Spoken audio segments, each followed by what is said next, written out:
Assalamualaikum warahmatullahi wabarakatuh. Di video kali ini, kami akan mempresentasikan hasil diskusi kami mengenai ide bisnis, analisis SWOT, dan bisnis model Canvas.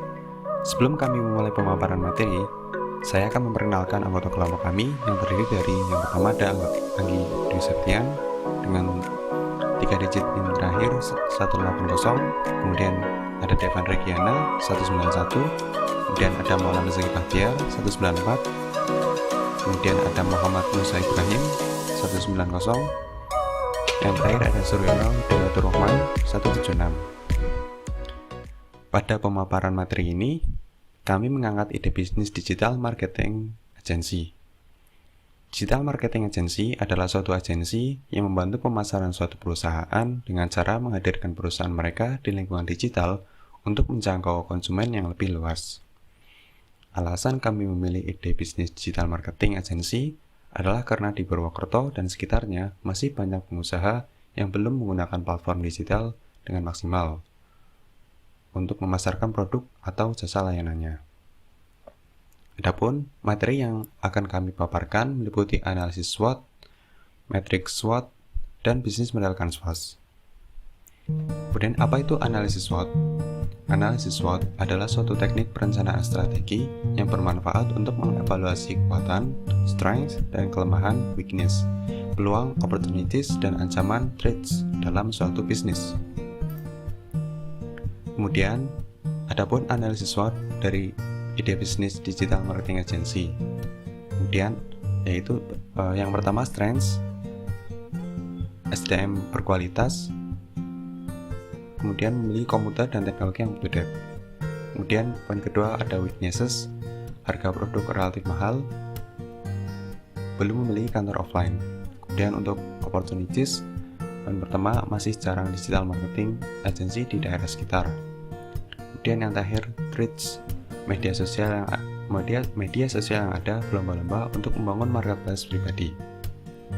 Baik, saya Suryono Dayatur Rahman akan melanjutkan pemaparan materi tentang matriks SWOT. Matriks SWOT dibagi menjadi dua, yaitu faktor internal dan faktor eksternal. Faktor internal ada strength 1. SDM lulusan Amikom Purwokerto. 2. Kampus dan teknologi yang up to date. Weakness 1. Harga produk relatif mahal. 2. Belum memiliki kantor offline. Selanjutnya faktor eksternal. Opportunity 1. Masih jarang digital marketing agensi di Purwokerto. 2. Semakin banyak orang yang mendapat akses internet untuk melihat produk yang dipromosikan secara digital. 3. Masih banyak pengusaha yang belum merambah marketing secara digital di Purwokerto. Threats, media sosial yang ada berlomba-lomba untuk membangun marketplace sendiri-sendiri. 2.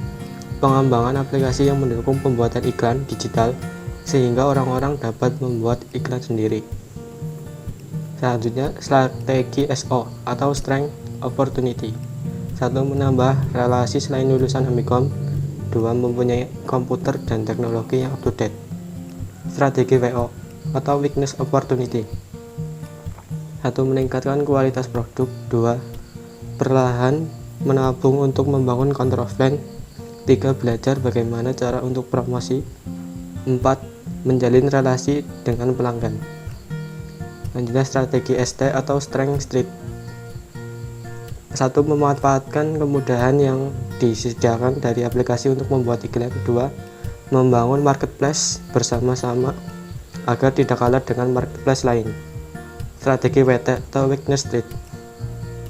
Meningkatkan proses produk iklan, mempromosikan iklan dengan promosi khusus untuk pelanggan. Selanjutnya, bisnis model Canvas. Bisnis model Canvas adalah strategi pengelolaan bisnis dengan melibatkan desain dan gambar. Setelah itu, desain dan gambar tersebut dikelompokkan menjadi beberapa aspek bisnis agar menjadi suatu strategi bisnis utuh yang mudah untuk dipahami. Bisnis model Canvas. Key partner. 1. Penyedia layanan hosting website. 2. Stasiun radio. 3. Komunitas pelanggan. Key activity. melakukan riset dan pengembangan teknologi website, software desain grafis, dan ilmu pemasaran. Key Resource 1. SDM atau skill kemampuan pekerja perseorangan. 2. Komputer atau perangkat digital untuk produksi dan software. Value Proposition 1. Social media content creation. 2. Website untuk berlangganan informasi, email campaign, dan customer service. 3. Pembuatan poster digital, desain grafis, pembuatan website untuk branding perusahaan. 4. Website e-commerce.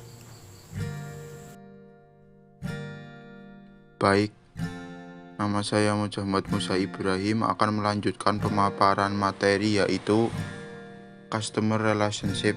Contohnya 1. Dengan terus memberikan informasi melalui email subscription. 2. Menyediakan layanan konsumen. Channels. Contohnya 1. Sosial media. 2. Website. Customer segment. Contohnya 1. Klinik kesehatan. 2. Lembaga bimbingan belajar. 3. Lembaga pelatihan atau kursus. 4. Sekolah swasta. 5. Restoran. Cost structure. Contohnya 1. Gaji karyawan. 2. Langganan software. 3. Perawatan komputer. 4. Biaya hosting bulanan. Revenue streams.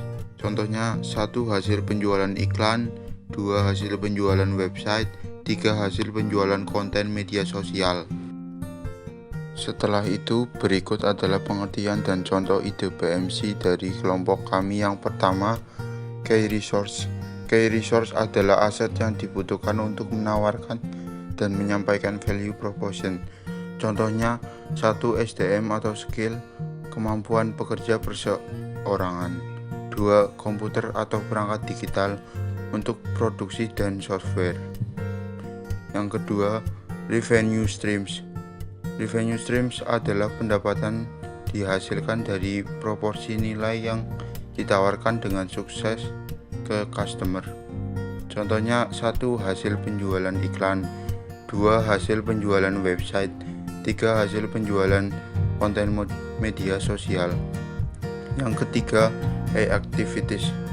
Activities adalah aktivitas yang dilakukan untuk mempertahankan dan menyampaikan value proposition. Contohnya 1. Melakukan riset dan pengembangan teknologi website, software, desain grafis, dan ilmu pemasaran. 2. Pembuatan produk atau pemrograman website, desain grafis, pembuatan surat perjanjian klien, berkomunikasi dengan pelanggan.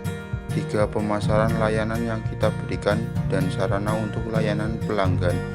4. Melakukan komunikasi dengan pelanggan atau calon pelanggan yang ingin bertanya atau memiliki masalah dengan layanan yang kita berikan. Perkenalkan, nama saya Devan Regiana. Saya akan melanjutkan pemaparan materi selanjutnya yaitu channel. Channel atau saluran adalah bagaimana Anda bisa menyampaikan produk Anda sampai hingga kepada konsumen. Contoh channel dari kelompok kami yaitu 1. Sosial media berisi foto dan video tim kami serta saat interaksi dengan konsumen. 2. Website berisi informasi produk dan layanan perusahaan. Cost structure. Cost structure yaitu biaya-biaya yang dikeluarkan untuk menjalankan bisnis, mencakup biaya untuk menciptakan dan memberi value proposition, mempertahankan customer relationship, dan menghasilkan pendapatan. Contoh cost structure dari kelompok kami: 1. Gaji karyawan. 2. Langganan software multimedia, antivirus, dan VPN. 3. Perawatan komputer, misal hardware replacement. 4. Biaya hosting website bulanan. 5. Biaya langganan internet. Customer relation adalah hubungan dengan customer yang dibangun dan dipertahankan bersama masing-masing customer segment. Contoh customer relation dari kelompok kami: 1. Dengan terus memberikan informasi melalui email campaign. 2. Menyediakan layanan konsumen di website berupa live chat dan telepon. Saya Anggi Septian akan melanjutkan materi selanjutnya, yaitu key partner. Key partner yaitu sumber daya yang diperoleh dari luar organisasi atau usaha kita. Contohnya yaitu penyedia layanan hosting website, stasiun radio, dan komunitas pelanggan pada customer dengan sebuah nilai penawaran. Contohnya dalam bisnis kita ada sosial media content creator, website untuk berlangganan informasi, pembuatan poster iklan digital dengan desain grafis, pembuatan website untuk branding perusahaan, dan website e-commerce. Demikian yang kelompok kami bisa sampaikan. Terima kasih, dan jika ada pertanyaan bisa bertanya di kolom komentar. Wassalamualaikum warahmatullahi wabarakatuh.